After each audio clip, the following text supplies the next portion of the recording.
सभी देव शक्तियों को, ऋषि सत्ताओं को, परम पूज्य गुरुदेव वंदनीय माता जी को गायत्री मंत्र के साथ में प्रणाम करते हुए उनसे संरक्षण की प्रार्थना करते हैं।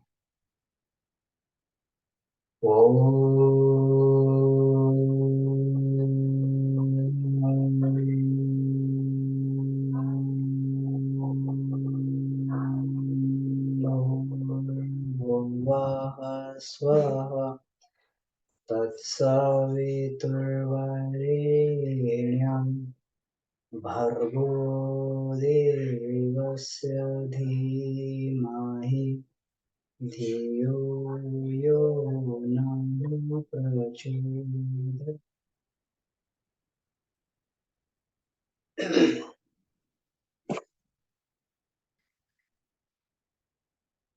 आज का विषय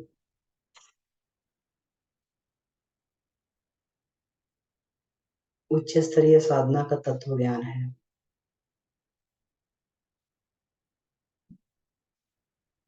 इसको उच्च स्तरीय क्यों कहा जाता है, इस पर हम लोग चर्चा करेंगे कि उच्च स्तरीय साधना क्या होती है और इसे उच्च स्तरीय क्यों कहा जाता है।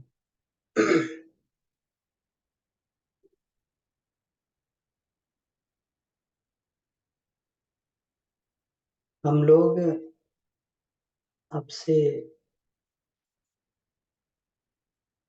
विधिवत वाङ्मय नंबर 13 गायत्री की पंचकोशी साधना और उपलब्धियां, इसके एक एक चैप्टर पे हम लोग चर्चा करेंगे। गायत्री महाविज्ञान का स्वाध्याय हम लोगों ने किया, भाग 1, भाग 2, भाग 3।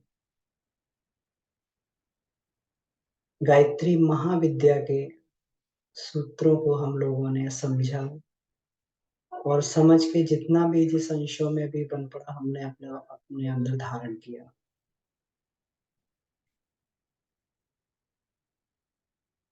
लेकिन चाहे भौतिक क्षेत्र हो चाहे आत्मिक क्षेत्र हो, जीवन में प्रगति कभी रुकती नहीं है। यह मनुष्य के जीवन का स्वभाव है कि वो निरंतर प्रगतिशील रहे, चाहे वो भौतिक प्रगति करे चाहे आत्मिक प्रगति करे। अगर उसकी प्रगति ऊपर दिशा में नहीं होती तो प्रगति नीचे दिशा में होती, उसका स्तर नीचे गिरता रहता है, लेकिन वो स्थिर कभी नहीं रहता, क्योंकि मनुष्य जीवन का स्वभाव है। स्वामी विवेकानंद ने कहा, everything in the universe is struggling to complete a cycle to return to its real source self। जो भी संसार में जीवात्मा है वो निश्चय मान लीजिए कि चल रही है, गतिशील है। चेतना हमेशा गतिशील रहती है और उसी गति के कारण हम लोग कभी स्थिर नहीं रह पाते।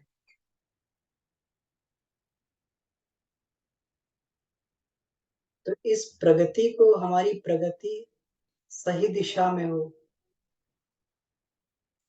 सही मार्ग पे हो, इसलिए व्यक्ति अध्यात्म का अवलंबन करता है। और ऐसा नहीं कि आज उसने अगर अध्यात्म में भी एबीसीडी पढ़ी, अगर एबीसीडी सीखना शुरू किया है तो 10 वर्ष के बाद भी वो एबीसीडी सीखे पढ़ता रहेगा, ये संभव ही नहीं है। कोई भी बच्चा अगर किसी क्लास में पढ़ रहा है, थोड़ा बहुत भी अगर सिंसियरिटी से पढ़ता है, तो एक एक करके क्लास आगे बढ़ता रहता है। पहले प्राथमिक स्तर की कक्षा, फिर माध्यमिक स्तर की कक्षाएं, उच्च स्तरीय कक्षाएं, तब तक पढ़ता है जब तक उसकी शिक्षा की एक सीमा वह प्राप्त नहीं कर लेता। साधक के जीवन में भी यही होता है। उसकी साधना की प्रारंभिक अवस्था होती है, माध्यमिक अवस्था होती है, उच्च स्तरीय अवस्था होती है।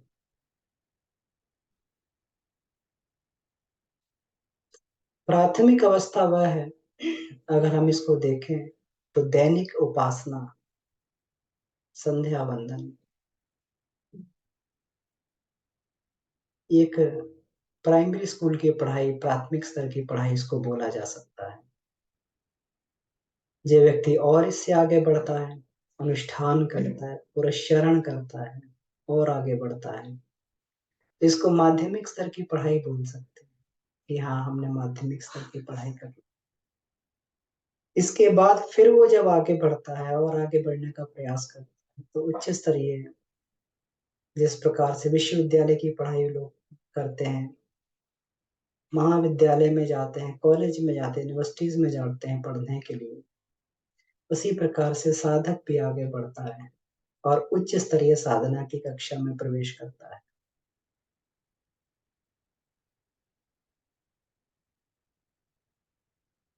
और यह उच्च स्तरीय साधना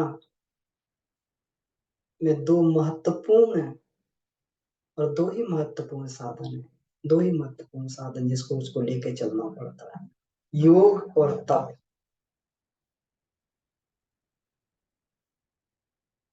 यही दो टूल्स है, योग और तप का टूल्स है, साधक को साथ में लेके चलना पड़ता है, इसी के कारण उसकी उच्च स्तरीय साधना सफल बन पाती है। फिर पद्धति कोई भी हो, बहुत सारी साधना पद्धतियां हैं, लेकिन सबके पीछे केवल और केवल ये दो ही टूल रहते हैं, जिसको योग और तप बोला जाता है। योग का मतलब है स्वाध्याय, मनन, चिंतन, ध्यान इत्यादि के द्वारा अपने विचारों को, अपने मन को, अपनी आस्थाओं को ऊपर उठाया।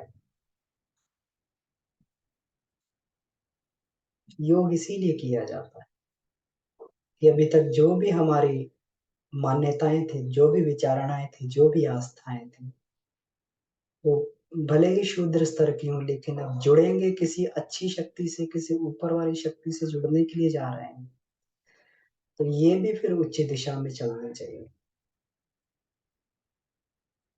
तो इस सबसे योग का ये उद्देश्य पूरा किया जाता है, और तब भी साथ में चलता है।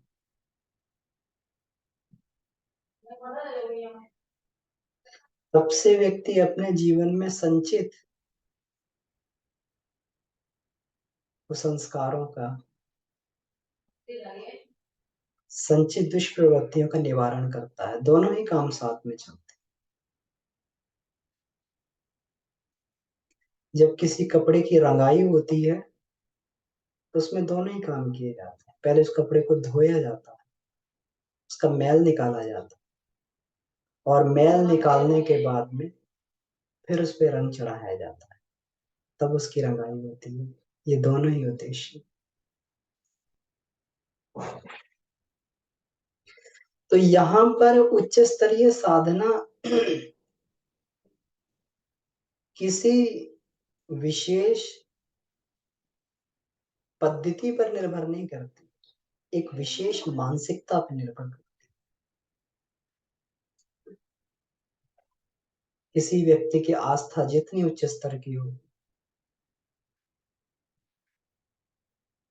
जिस व्यक्ति का विश्वास, जिसकी विचारणाएं जितनी उच्च स्तरीय होंगी, वो भले ही सामान्य साधना भी करेगा, लेकिन उसकी साधना बड़े ही उच्च स्तर की साधना बन जाए। कबीर कोई बहुत ज्यादा कठिन क्लिष्ट पद्धतियों की साधना नहीं करते थे, सामान्य एक उपासना का क्रम था उनका। कोई बहुत बड़ी कठिन उन्होंने हठ योग की साधनाएं नहीं की, ब्रह्म ज्ञानी हो गए। तुलसी कोई बहुत बड़ी साधनाएं नहीं की, लेकिन ब्रह्म ज्ञानी हो गए।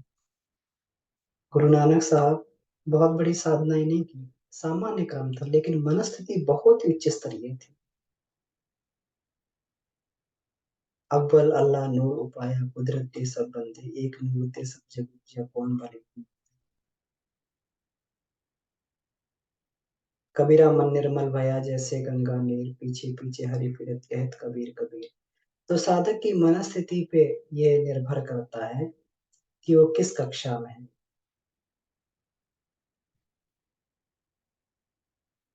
तो गायत्री जो महाविद्या है, गायत्री साधना है, सभी प्रकार की साधनाओं में इसको सर्वश्रेष्ठ माना है,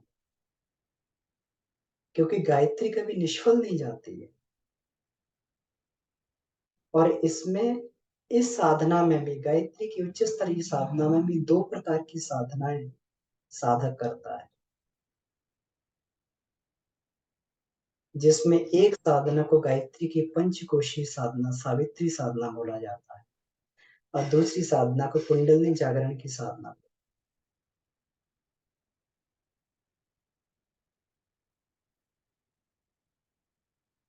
गायत्री की पंचकोशीय साधना में चेतना पंचक और पदार्थ पंचक दोनों पे काम किया जाता है।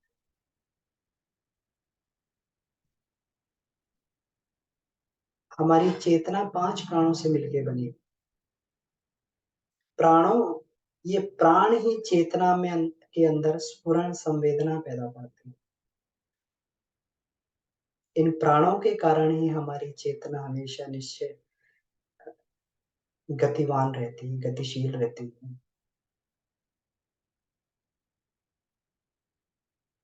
और जो पदार्थ पंचक है, जिससे हमारी स्थूल सत्ता बनी हुई है, पृथ्वी जल अग्नि वायु और आकाश, ये पदार्थ पंचक है, इसको पंचदेव बोला जाता है। सारी की सारी जितनी भी दृश्यमान सत्ता है, इन्हीं के कारण बनी, इन्हीं का आधिपत्य पूरी की पूरी दृश्यमान सत्ता पर है। इसको भी प्रखर बनाया जाता है। तो उच्च स्तरीय साधना में साधक यही करता है,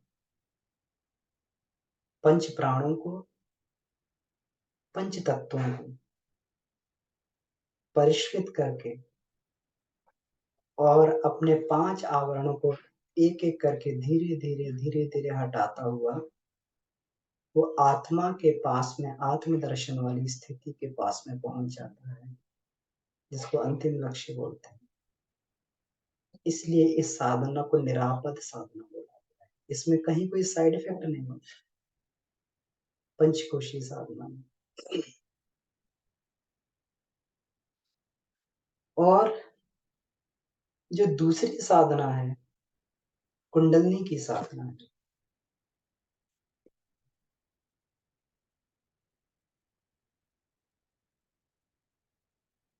कुंडलनी, इसको समझना बहुत आवश्यक है। बहुत ही भ्रांतियां कुंडलनी के बारे में रहती है। पंचकोशीय साधना को सावित्री साधना बोलते हैं। इसमें गायत्री का रूप सविता रूप हो जाता है, सावित्री रूप हो जाता है, इसका देवता सविता होता है, और साधक अपने अंदर ब्रह्म तेज को धारण करता हुआ आगे बढ़ता हुआ चला जाता है, उसकी सत्ता प्रखर बनती है। कुंडलिनी साधना में विश्वव्यापी कुंडलिनी शक्ति का साधक आवाहन करता, उसको जागृत करता। ये कुंडलिनी शक्ति ही वह शक्ति है जो पूरे के पूरे विश्व में पदार्थ और चेतना को जोड़ के रखती है। पुरुष और प्रकृति के बीच में घनिष्ठता पैदा करना, पुरुष और प्रकृति के बीच में घनिष्ठता पैदा करना और विश्व संचालन की सारी गतिविधियों का सरंजाम जुटा लेना, ये कुंडलिनी शक्ति का ही काम है।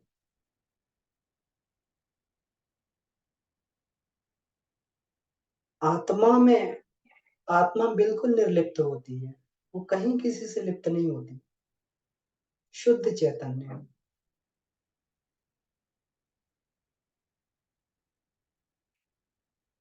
पदार्थ में कोई पुलकन नहीं होती, कोई रस नहीं होता, कोई आनंद नहीं होता है। पदार्थ और चेतना के बीच में जो घनिष्ठता पैदा करता है, जो शक्ति घनिष्ठता पैदा करती है, उसी को ही कुंडलिनी शक्ति बोला जाता है। इसी को आध्यात्मिक भाषा में कुंडलिनी शक्ति, माया और साधनात्मक क्षेत्र में से कुंडलिनी बोलते हैं। नर नारी के बीच में जो आकर्षण होता है, ये आकर्षण उसी कुंडली शक्ति की ही एक चिंगारी कहा जाता है। और वही नर नारी के बीच में एक घनिष्ठता पैदा करके और इस प्रकृति के चक्र को आगे बढ़ाते कुंडलिनी शक्ति।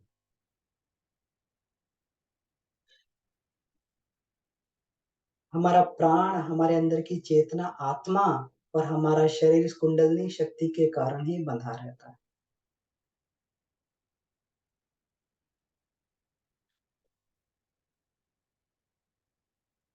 इसके बारे में ये कहा जाता है कि मूलाधार में अवस्थित कूर्म से 3.5 लपेटे लेते हुए ये कुंडलिनी शक्ति बांधी गई है। ये बांध के रखती है आत्मा को। जैसे ये ग्रंथि खुलती है तो तो शरीर अलग हो जाता है, आत्मा अलग हो जाती है।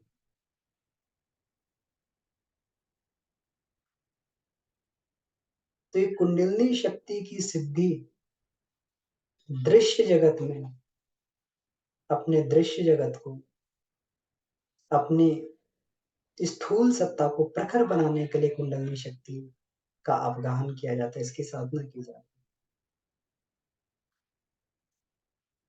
पंचकोशी साधना से चेतनात्मक परिष्कार होता है, तो कुंडलिनी साधना से हमारी स्थूल सत्ता प्रखर बनती है। और ये दोनों ही उच्च स्तरीय साधनाएं हैं जो साधक अपनी स्थिति के अनुसार धीरे धीरे करते रहते हैं, आगे करते रहते हैं।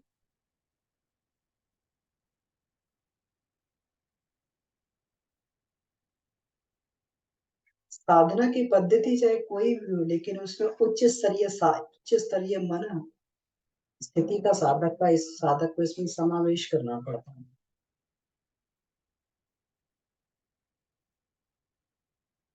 कहते हैं कि रामायण में 3 प्रकार की पतिव्रता स्त्रियों का वर्णन किया गया है। पहली पतिव्रता स्त्री वह होती है जो आत्मा से अपने पति को समर्पण करती है, आत्मा से पति के प्रति समर्पित होती है, आत्म भाव से, सर्वोत्म भाव से पति को समर्पित हुई। दूसरी पत्नी वह होती है जो पति और दूसरे व्यक्तियों के व्यवहार में भेद करके और उस हिसाब से आचरण करती है कि पति के साथ में रिश्ता है, किस चीज का रिश्ता है, क्या व्यवहार है उसके साथ में, तो उसी हिसाब से आचरण करती है। दूसरे लोगों के साथ में क्या व्यवहार है, तो उस हिसाब से दूसरों लोगों के साथ में आचरण करती है। ये दूसरी तरह की पतिव्रता स्त्री है, जो एक एक जिसको पतिव्रता रहने के लिए एक रिश्ते की, एक व्यवहार की के अवलंबन का सहारा लेना पड़ता है।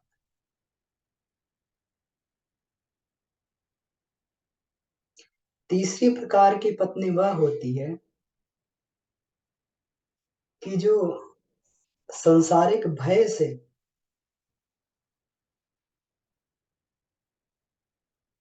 संसारिक दंड से, भय से दुश्चरित्रता को नहीं अपनाती और पतिव्रता बनी रहती, तो डर से पतिव्रता बनती। तीनों ही स्त्रियां पतिव्रता हैं, लेकिन तीनों का पतिव्रत धर्म में रहने का जो प्रभाव है बहुत अलग होता है। इसमें निश्चित ही पहली प्रकार की पत्नी दूसरी से श्रेष्ठ है, दूसरी प्रकार की पत्नी तीसरी से श्रेष्ठ है। तीनों पतिव्रताएं हैं, बाहर से देखने में तीनों पतिव्रताएं लगती हैं, लेकिन जब अंदर की बात आती तो तीनों के प्रभाव में जमीन आसमान का फर्क पड़ जाता है। 4 प्रकार के भक्तों की बात गीता में कही गई है। ये केवल मनस्थिति की बात है, सामने क्रिया करते हुए सभी व्यक्ति एक ही तरीके के दिखाई दे। एक बार की बात है कि मनस्थिति की बात एक बार एक महात्मा जो अपने शिष्यों को समझा रहे थे कि काम को किस प्रकार से योग बनाया जाए। योगा कर्मसु कौशलम, काम को किस प्रकार किया जाए कि वही काम जो है योग बन जाए।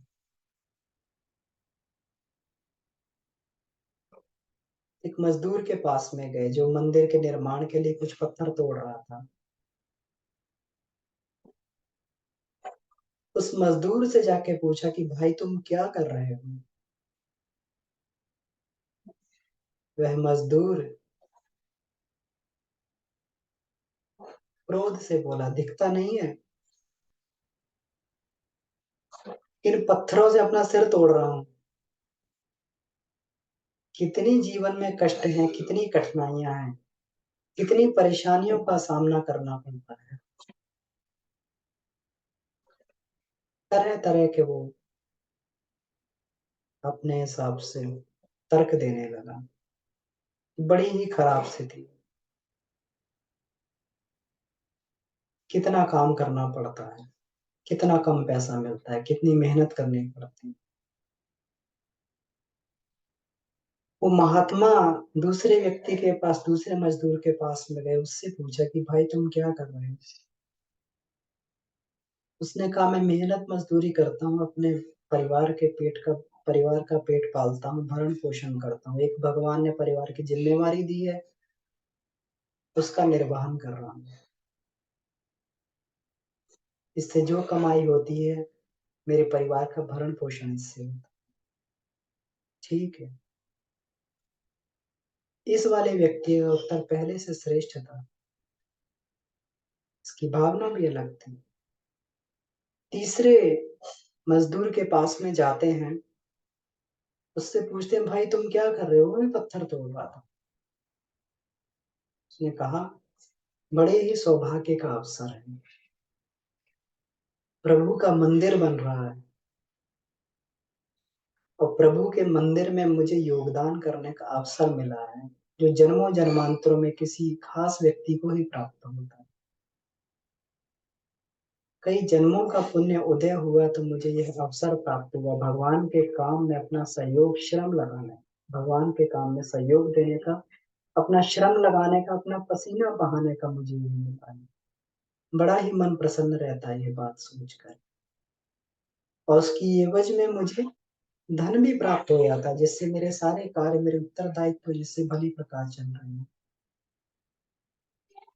भगवान ने बड़ा ही अच्छा भाग्य मुझे दिया। तीनों मजदूर एक ही काम कर रहे थे, लेकिन तीनों की मनस्थितियां अलग थी और उनके कार्य के परिणाम भी है जमीन आसमान का फर्क।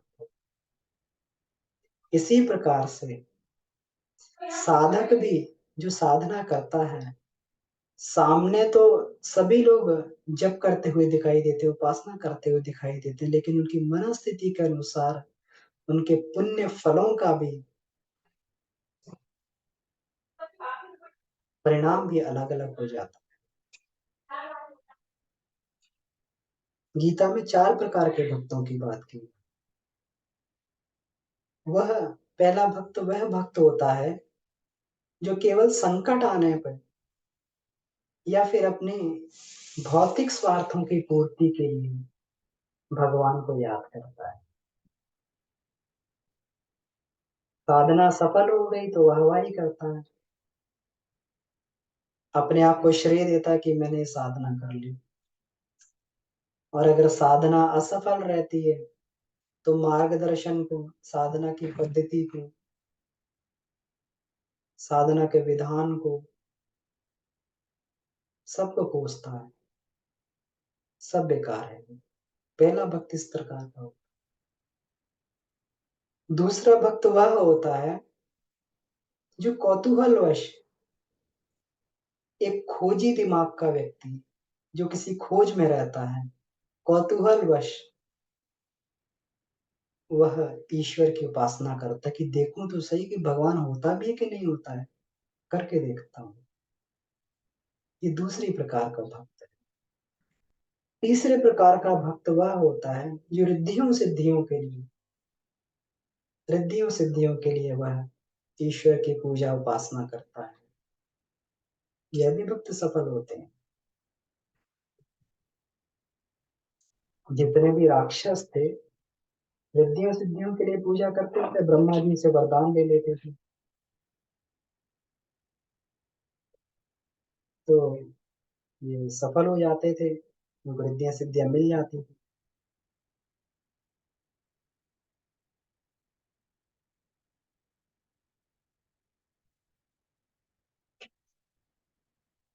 चौथे प्रकार के भक्त वह होते हैं जो अपना सब कुछ समर्पण करके,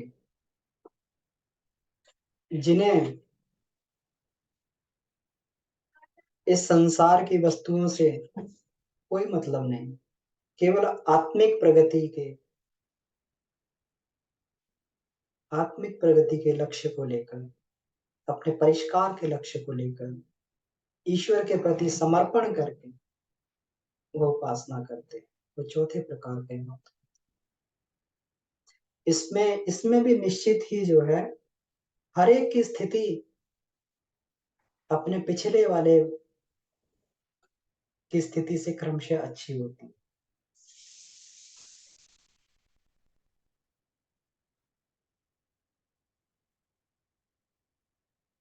तो इसी प्रकार से गायत्री साधना करते हुए भी जिस भक्त की जिस प्रकार की मनस्थिति रहती है, उसी प्रकार का उसको उसमें परिणाम मिलता रहता है।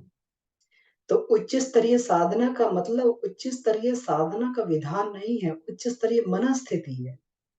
गुरुदेव इसमें लिखते हैं कि जब जप के द्वारा, साधना के द्वारा, जब व्यक्ति धीरे धीरे करता हुआ जप करता हुआ उसकी मनस्थिति परिष्कृत हो जाती है,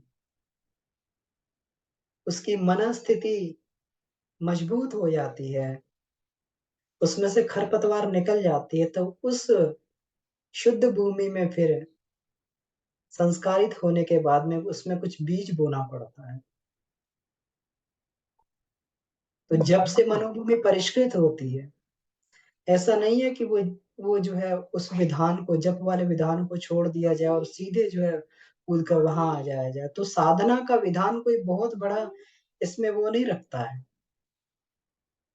बहुत बड़ा उद्देश्य नहीं है। उद्देश्य उस चीज का है कि इसको करने वाले साधक की मनोभूमि क्या है। तो धीरे धीरे जप करते करते करते करते उपासना करते करते साधक की मनोभूमि इतनी परिष्कृत हो जाती है कि फिर उसे लगता है कि अब इसमें कुछ और करना चाहिए। भूख बढ़ जाती है। हम लोग छोटे थे तब तब हो सकता है एक रोटी खाते हो, फिर दो रोटी खाने लगे, फिर चार रोटी खाने लगे, भूख बढ़ती चली गई। और फिर ऐसा नहीं कि बचपन में एक रोटी खा रहे थे तो अभी भी एक रोटी से काम चल रहा है। हमारा हमारा जो है धीरे धीरे जिस प्रकार से हमारी आंतरिक शुद्धि होती जाती है, उसी प्रकार से हमारा साधना का विधान आगे बढ़ता हुआ चला जाता है। उतनी से आगे उच्च स्तरीय साधना हम लोग करते हुए चले जाते हैं। तो जब से मनोभूमि परिष्कृत होती है और इसके बाद में साधक को अगली भूमिका में प्रवेश करना ही पड़ता है, करना ही पड़ता है। इसके बिना काम होता भी नहीं है। तो इसलिए जो है इस इसको उच्च स्तरीय साधना की भूमिका में हम सभी साधकों को प्रवेश करना पड़ता है। लेकिन बहुत कम ही ऐसे साधक होते हैं जो निश्चित ही उस मनस्थिति को लेकर उच्च स्तरीय साधना में प्रवेश करते हैं। और जब प्रवेश करते हैं तो उनको साधना करने में कोई बहुत बड़ा वो नहीं आता, कोई बहुत बड़े अवरोध नहीं आते। अवरोध आते हैं तो उस मनस्थिति कारण हटते हुए चले जाते हैं और दिन रात प्रगति करते हुए चले जाते हैं। चमत्कारिक रूप से उनके जीवन में प्रगति होती है साधना में। बाकी लोग भले 20 साल 20-20 साल से कोई साधना कर रहे हो, लेकिन वो 5 साल में 10 साल में उतनी प्रगति कर लेते हैं कि जो व्यक्ति साधारण व्यक्ति पूरा जीवन भर करते रहते हैं। तो उच्च स्तरीय साधना का पूरा विज्ञान इस बात पर निर्भर करता है कि हमारी मनस्थिति क्या हम उसके लिए तैयार हैं, क्या हमारा मन कुछ और मांग रहा है, क्या हमारा मन आगे कुछ बढ़ना चाहता है, इस दिशा में प्रगति करना चाहता है। यही इस बात का तत्व ज्ञान है। तो आगे की कक्षाओं में हम लोग और भी इसमें हर एक पक्ष को, जो गायत्री की पंचकोशी साधना के जितने पक्ष हैं, क्योंकि वांग्मय नंबर 13 पूरा बड़े विस्तृत रूप से परम पूज्य गुरुदेव ने साधना का विधान दिया हुआ है। तो एक-एक चैप्टर को हम लोग जो है पूरी चर्चा करते हुए चले जाएँगे और विधिवत इस वाङ्मय पे हम लोग चर्चा करेंगे। और भी साधक इसमें सब क्लास लेंगे जो लोग सीनियर साधक हैं और सिंसियरली हम लोग इस साधना को करने का प्रयास करें। क्योंकि प्रगति के लिए 2 चीज़ें चाहिए।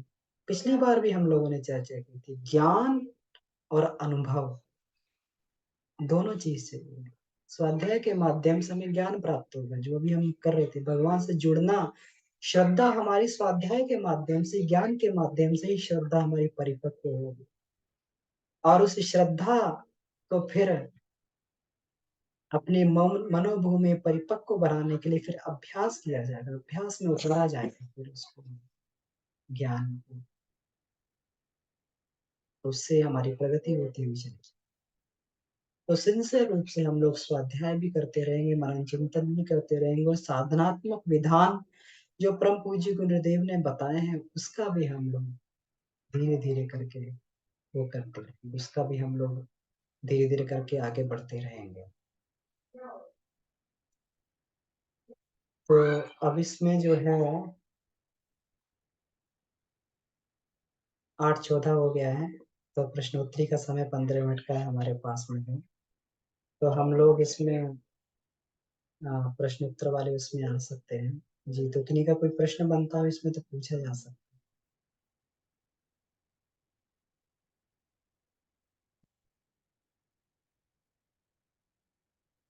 इसमें मीना दीदी का है। प्रणाम भैया, बहुत-बहुत धन्यवाद। कुछ भ्रांतियाँ स्पष्ट हो गई। दीदी आपको भी बहुत-बहुत धन्यवाद। जब मैंने परम पूज्य गुरुदेव को धन्यवाद। जब मैंने भी इस चैप्टर को दोबारा पढ़ा, अभी कुछ समय पहले, तो मेरी भी बहुत सारी भ्रांतियाँ क्लियर उसमें जो है स्पष्ट हुई कि वास्तव में, तो इसीलिए हमें जो है बार-बार, ऐसा नहीं है कि एक चीज़ को एक बार पढ़ लिया तो उससे क्लियर हो गया। इसको बार-बार रिपीट करना पड़ता है ताकि हमारी मनस्थिति के अनुसार कितना हम लोग इसमें ये कर पाएँ, कितने इसमें सूत्रों को पकड़ पाएँ। तो हम लोग आगे बढ़ते रहेंगे और ये इसमें पूज्य गुरुदेव हमें जो है आगे बढ़ाते रहेंगे, सिंसियरली हम लोग बढ़ते रहेंगे। जी, तो कोई प्रश्न बनता हो या कोई अनुभव बनता हो तो इसमें पूछा जा सकता है, चर्चा की जा सकती है।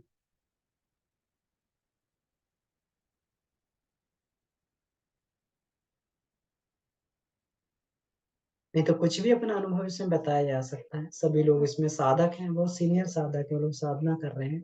अपने साधनात्मक अनुभवों को हम लोग आपस में चर्चा कर सकते हैं, इससे हम लोगों को कुछ इसमें वो मिले, कुछ आगे प्रगति मिले इसमें आगे, एक-दूसरे के अनुभव से सीखने का मौका मिले। जो अनुभव से व्यक्ति सीख पाता है, वो शायद पढ़ के उतना नहीं सीख पाता है।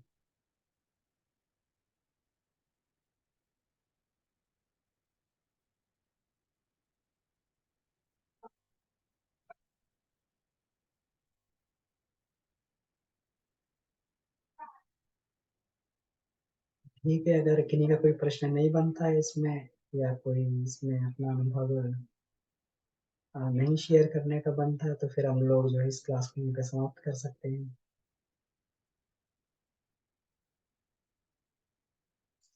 तो हम लोग इसमें एक-एक चैप्टर को जो है विधिवत इसमें लेते हुए चले जाएँगे, क्योंकि किसी भी चीज़ को स्वाध्याय के साथ में अगर आपस में चिंतन-मनन किया जाए, बाँटा जाए आपस में, तो उससे और भी हमारी गुत्थियाँ सुलझती जाती हैं। हम लोग अकेले किसी चीज़ को पढ़ें, किसी का स्वाध्याय करें और एक ग्रुप में, समूह में करें और एक-दूसरे से क्रॉस क्वेश्चन करें, चिंतन-मनन करें, तो इससे और भी ज़्यादा जितने लोग हैं उतने गुना हमारी प्रगति होती है, समूह में ये करने से। समूह में एक रेजोनेंस पैदा होता है। एक एक उसमें एक ये सबकी विचारधारा मिलकर एक एक रेजोनेंस बनाती है। तो जहाँ पर अकेला साधक नहीं पहुँच पा रहा था, वहाँ सब लोग मिलकर पहुँच जाते हैं।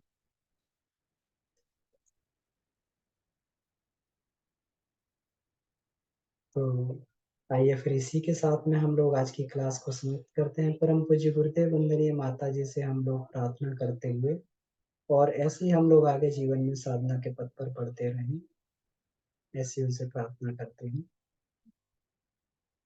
उनको धन्यवाद देते हुए शांति पाठ करते हैं। शांति